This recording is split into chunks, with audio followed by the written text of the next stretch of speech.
I'm glad that Hassan the Hun is sounding the alarm about right wing's total dominance over the young male demographic.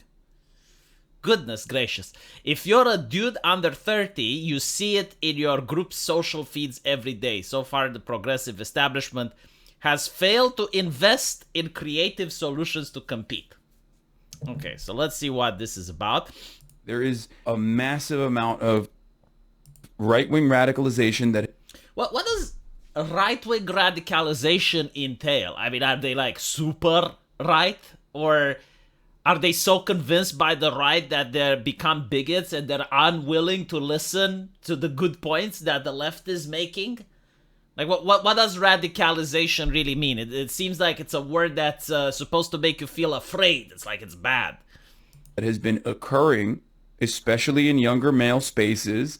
Everything is completely dominated by right-wing politics. If you're a dude under the age of 30 and you have any hobbies whatsoever, whether it's playing video games, whether it's working out, whether it's, I don't know, listening to like a history podcast or whatever, every single facet of that is just completely dominated by center-right to, I wouldn't say far-right in the same way that it was back. So we're going to get to what he means by far right, but it makes sense. I mean, first of all, left-wing people are completely delusional and detached from reality to the point where they can't even define what a woman is, and they require terms of service and censorship in order to function.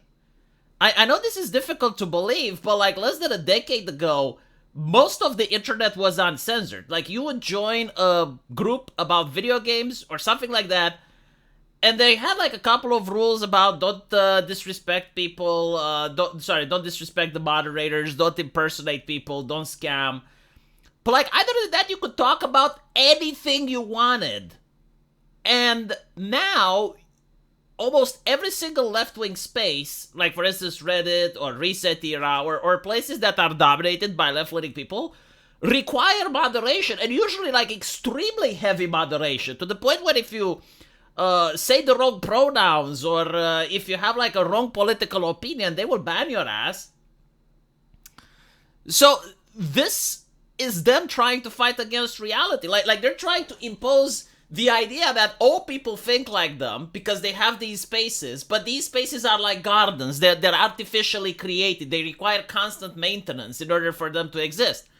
So this is like one of the reasons, like most young people, they start exploring the world. They operate based on logic. Like they want to know the things that make sense.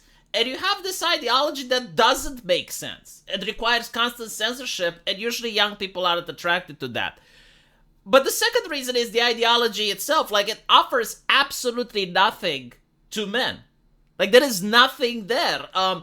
They have this constant fight against what they consider to be toxic masculinity, and toxic masculinity is actually the gender role of being a man. So if someone actually embraces that personality, if someone wants to be a man, which is what overwhelmingly most men want, you're being told that you're toxic, you're being told that you're a problem. Everything you like has to be policed. Like, you can't do just banter. You can't just do jokes. You are constantly being thought policed and hall monitored. And then their surprise is like, well, why don't men want that?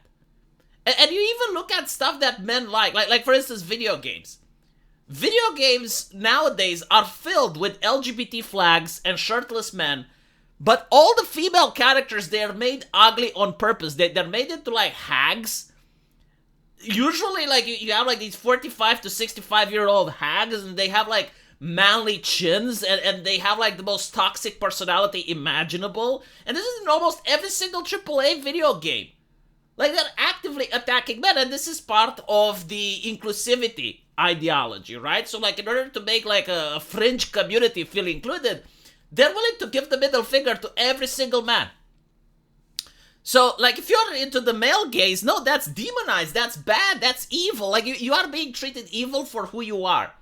They declared war on the straight white man, and all men feel a little bit attacked by this, you know? There's absolutely nothing that the left-leaning ideology offers to men. The only thing that they tell you that if you're a man, you need to become like one of those corporate soy boys that's very meek and a kind of effeminate, right? And then like once you know your place, they still don't offer you anything, but at least like they stop bullying you.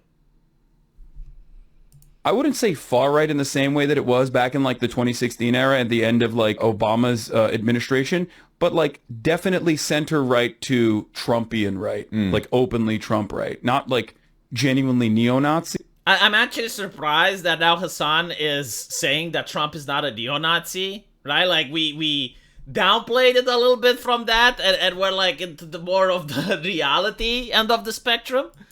That part is quieted down a little bit, but like they're like 90% of the way there for the most part. And that's it. Everything that they see is right-wing sentiment being expressed by... It's also the fact that they're not necessarily right-wingers. It's just that the left is so unhinged to the point where if you do not believe in what they are saying, like if you don't believe that the Hogwarts video game is hurting trans people, then you're not a leftist.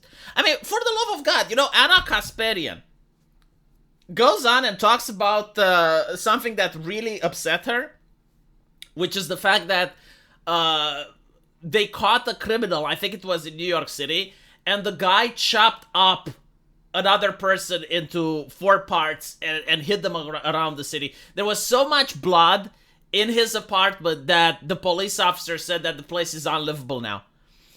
And Anna was like shocked that he got out of jail after a couple of days. And she was like, well, how is this happening? Like, well, what is happening with our judicial system? And she was immediately attacked, and they were starting to say that she's not a leftist anymore. So, like, I'm sorry, but, like, if you are a person that's basically saying, I don't want violent murderers on the streets, and that makes you not be a leftist, then I think, like, 90% of the population is not left now.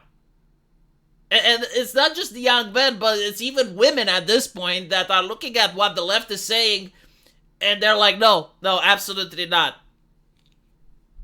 By individuals that they find charismatic, thought leaders, influencers that they... That's another thing. Like, the left doesn't really have charismatic individuals. Like, they used to have AOC, but she went corporate.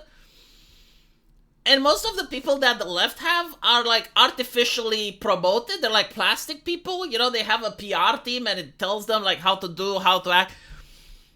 They used to have Bernie Sanders and Obama, like, they were charismatic. But, like, I'm trying to think now of people that the left have, which